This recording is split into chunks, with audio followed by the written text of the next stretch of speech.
So yun mga kamotorista, dito na tayo sa Timunan. Ayun na yung karagatan, no, mga kamotorista. Ayun na yung karagatan na Timunan going to Gumakayan sa left side natin. Ayan, tanaw mga kamotorista.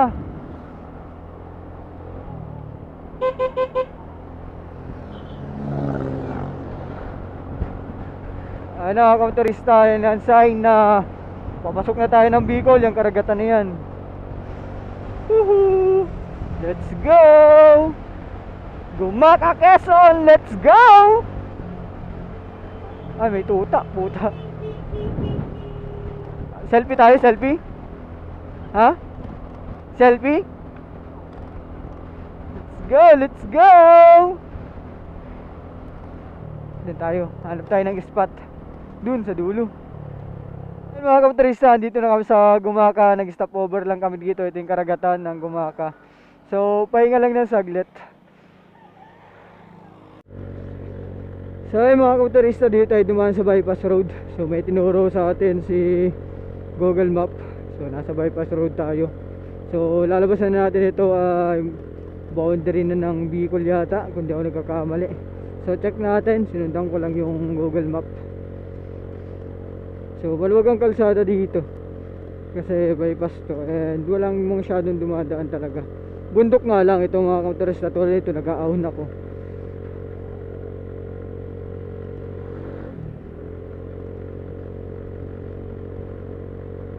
So, mahirap dito mga kamotorista, maubusan ng gas.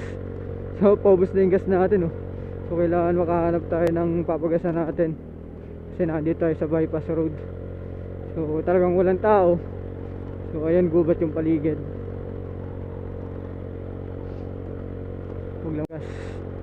Tingin ko maiksi lang naman to eh. Yung puro angat nga lang. Grabe.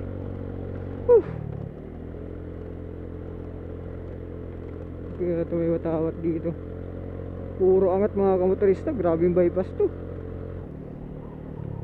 So 152 kilometers pa tayo mga kamotorista. So yung babakbakin natin. So layo-layo pa. So sa mapa 3 hours and 16 minutes. So kitang-kita dito yung bundok mga kamotorista, oh. Nasa tuktok tayo. Tuktok tayo ng bundok. So kitang-kita talagang kapaligiran.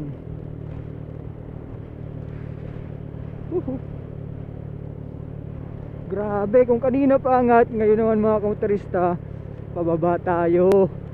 Uubusin ang preno natin. Grabe! Ngayon ako dito nakadaan mga kamotorista. Sulit! Ganda! Grabe! Di na ako nagka-throttle para tipid. Ha! Yun lang, may kambing. Meh!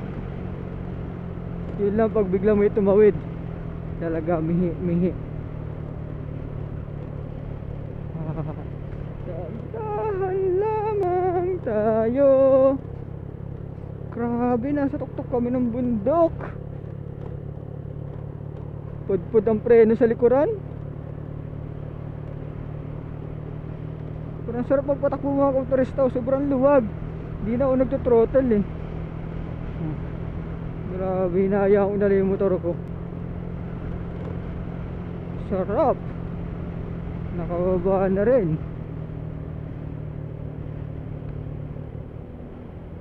Tapos biglang aangat naman ngayon. Oh, di ba? So mga ibon dito, tama yung mga uwak ko kung tawagin, oh. Oh, payapa silang naninirahan. Grabe, haba ng bypass road na to, ah. Talagang bundok. Kung nagbayan-bayan tayo mga kamotorista, matatagalan kasi tayo. So buti na lang may ito nga service road, bypass road. So tinuro tayo dito kaysa sa service road. So mas madali dito. Ang haba, walang katapusan. Rapid, ka-rapid. Nakakasalubong tayo. Marami din pala ditong kapatid si Black G. Haba ng bypass road. Ayan, may kalabaw. So ngayon lang kayo makakita sa vlog ko mga kamotorista ng kalabaw. Ayan, o nga. Sabi haba pa mga motorista kung nakakita niyo sa video. Woohoo! Let's go, let's go! Let's go somewhere! Grabe ang daan. Kahit gubit na ka dito. Bihirang-bihira mga kasalubong. So napakaluwag ng kalsada mga kamotorista kasi butuhan ngayon. So kaya kakunti ang nagmumotor. So wala nagmumotor kasi butuhan. Ayan. Napakaluwag ng kalsada. So anong nakalagay dito sa signboard? So Bicol via Bypass Road. So gumakataon proper pag nag-right. So syempre, saan tayo? Turn Purok 5 Malambing. Diretso pa rin? Purok 5 to, barangay to. Gapang, gapang amigo. Woo! Haba ng ahon. Ubus na ang gas ko. Ha! Ubus na gas ko, nalunok na. Ha! Mababang tutulakan. Sana umabot ka. Hanap tayo nagagasan mga kamotorista. Ubus na oh. Gumagapang tayo pa nga to. Woohoo! Let's go Black G, let's go! Woohoo! Kitang-kita yung bundok ko mga motorista, ayun oh. Pag woohoo! Let's go! Selfie tayo, selfie!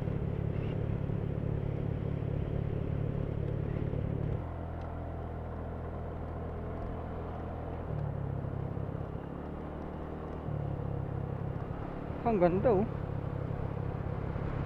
Ay, papasok na tayo mga kamotorista sa bahay ng Calawag, Quezon na yun oh. So Calawag, Quezon. So rekta na tayo, wala nang selfie-selfie to. 2 hours and 38 minutes lang tayo mga kamotorista. So start dito sa Calawag to Bicol. So yan yung oras sa mapa. And 122 kilometers ang babakbakin pa natin. Mama Mary! So Mama Mary, pray for us. Pray for us Mama Mary, for my travel. So ito mayroon ditong mga rebulto. So ayan Mama Mary. Then nakasulat pray for us. So sarado lang siya.